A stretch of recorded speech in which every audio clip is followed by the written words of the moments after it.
कहाँ तक कर रही है?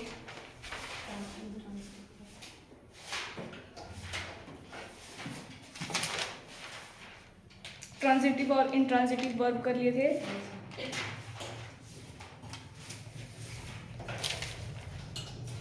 उसके बाद आएंगे मॉडल वर्ब्स।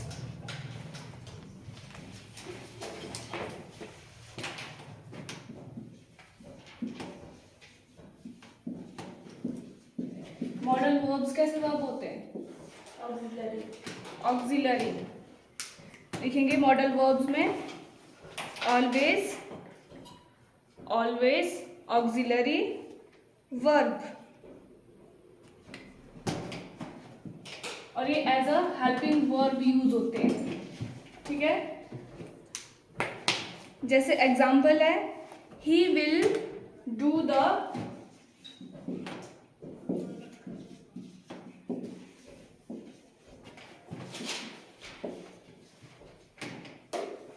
वर्क।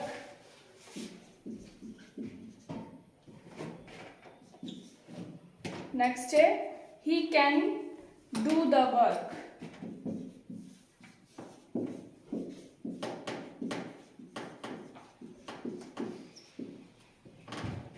इसमें आपकी वर्ब कौन है? फर्स्ट में he will do the work, do कौन है?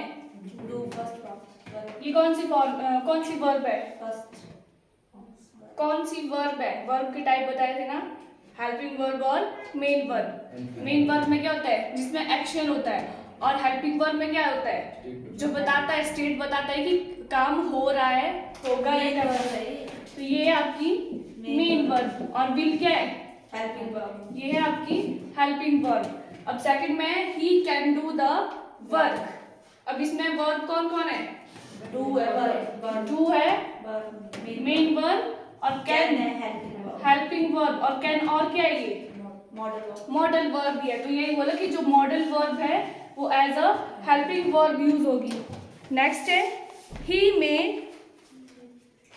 में डू द वर्क। अब इसमें भी क्या आया? डू मेन वर्ब आगे में हमारे पास ही में डू द वर्क। में मतलब पॉसिबिलिटी है, तो ये में क्या है? ये आपका as a helping verb use हो रहा है, और डू ये आपका मेन वर्ब भी रहेगा। ठीक है, नेक्स्ट आ जाओ। अब जो आपका वर्ब है इसको टू और कैटेगरी में डिस्क्राइब किए गए हैं। फाइनाइट वर्ब और इनफाइनाइट या फिर non finite verb.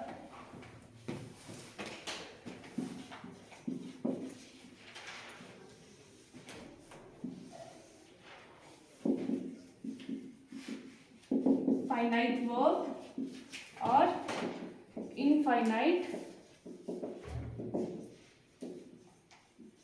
Verb. Finite verb में क्या आएगा आपका? जिसमें आपके टेंस के रूल लगेंगे। जो आपकी वर्ब है वो किसके हिसाब से चेंज होगी? टाइम और पर्सन के हिसाब से वो वर्ब आपकी चेंज हो जाएगी। इसमें आपके रूल लगेंगे किसके? टेंस के, टेंसेस के रूल लगेंगे। और आपका जो वर्ब होगा वो as a person, as a place और एज अ टाइम वो चेंज हो जाएगा। जैसे एग्जांपल है इसका,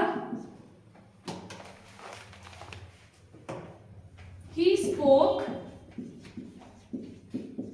टू मी। इसमें वर्ब क्या है? स्पोक। कैसी वर्ब है ये? सेकंड फॉर्म है स्पोक। स्पीक की सेकंड फॉर्म है। ये क्यों लगी था सेकंड फॉर्म? टेंस का रूल लगा। किस टेंस में आया ये? पास्ट में। तो अब बात उसने पास्ट में बात की थी, तो वर्ब आपकी किसके हिसाब से लग रही है? जो टेंस है। तो जो पास्ट में है उसमें कौन सी वर्ब लगती है? मेन वर्ब की सेकंड फॉर्म। तो वही बोला कि जो पर्सन है उसके और टाइम के साथ साथ वो वर्ब भी आपकी चेंज हो जाएगी। नेक्स्ट है a boy's best friend is his mother.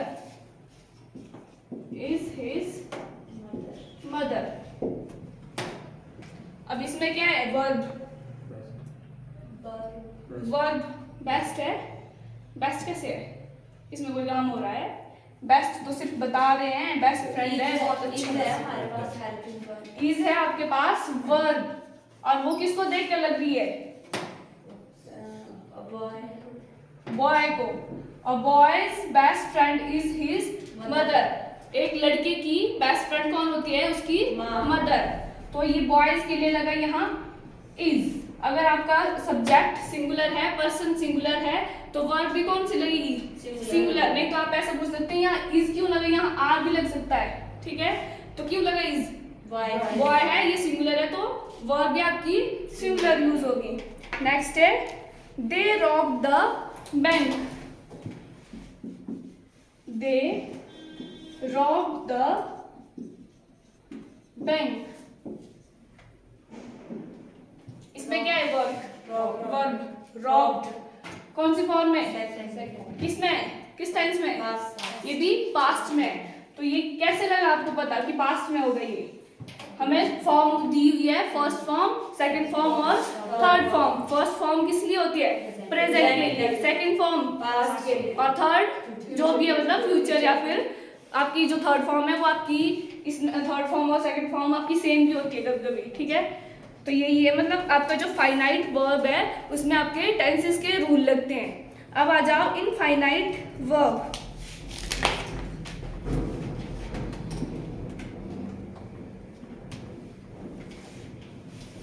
इसमें भी आपके 3 टाइप्स और है इनफाइनाइट में। इन्फिनिटिव फर्स्ट है इन्फिनिटिव, सेकंड इज जेरंड और third is participle.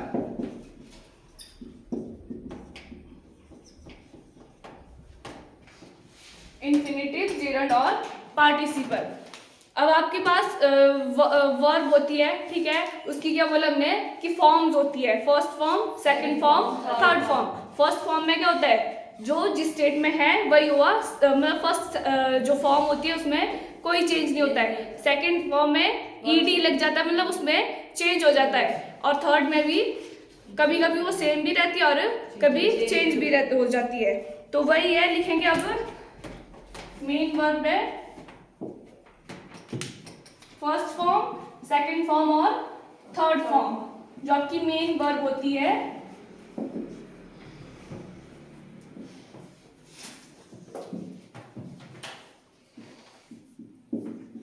First form होती है उसकी,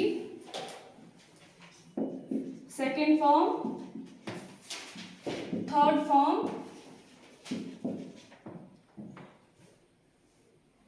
और साथ में लेंगे हम फर्स्ट फॉर्म के साथ आईएनजी।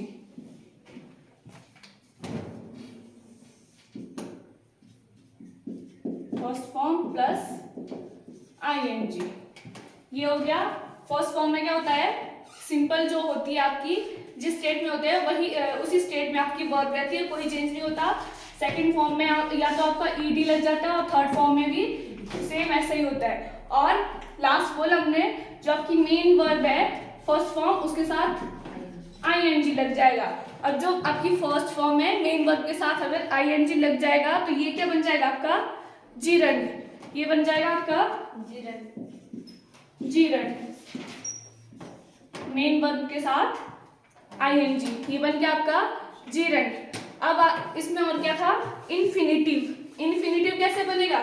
ये जो आपकी फर्स्ट फॉर्म है इसके साथ अगर टू लगा लें, टू प्लस वर्ब की फर्स्ट फॉर्म, ये क्या बन जाएगा?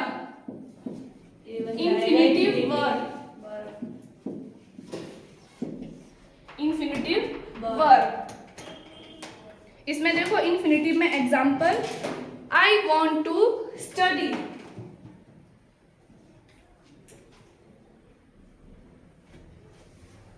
आई वॉन्ट टू स्टडी। अब ये टू क्यों लगा इसमें? अब यहाँ पहले देखो इसमें वर्ब कौन है आपकी? I want to study. Want ये आपकी वर्ब और ये स्टडी क्या है? ऑब्जेक्ट है। स्टडी क्या है? ये भी तो काम ही है। वर्ब है ये नहीं है। वर्ब होती है अगर इसके साथ टू नहीं होता, इसके साथ टू लगे तो ये क्या बन गया? वर्ब तो है लेकिन कैसी? इन्फिनिटिव। ये मेन वर्ब नहीं रहेगी। मेन वर्ब आपके पास वांट आ गई, ये है आपकी मेन वर्ब। और जब स्टडी के साथ टू लग गया तो ये आपकी मेन वर्ब नहीं रहेगी, ये क्या बन जाएगा? इन्फिनिटिव। इसका मतलब ये है कि अगर आपको टू वर्ब्स एक साथ लिखनी होगी तो उसमें टू लग जाएगा। नेक्स्ट है she wants to go. She wants to go. अब इसमें भी मेन वर्ब क्या रही आपकी? वॉन्ट। और गो, गो आपका नाउन बन गया, इसके साथ टू लग गया, इन्फिनिटिव वर्ब या फिर नाउन बन गया। वैसे ही आपका जो मैंने बोला फर्स्ट फॉर्म के साथ आईएनजी वो जीरेंट बन जाएगा, वो आपका एज अ वर्ब भी यूज होगा और एज अ नाउन भी यूज हो सकता है और एडजेक्टिव भी यूज हो सकता है। वर्ब, नाउन और एडजेक्टिव वो कैसे चलेगा बता? जब सेंटेंस लिखेंगे। लिखो example, swimming is good. Swimming is good. अब इसमें जीरेंट कौन है? गुड। जीरेंट मेन वर्ब की फर्स्ट फॉर्म के साथ आईएनजी, तो स्विमिंग है आपका जीरेंट। अब ये है क्या? नाउन है, वर्ब है या फिर एज अ एडजेक्टिव यूज हो रहा है? नाउन। नाउन है। Swimming is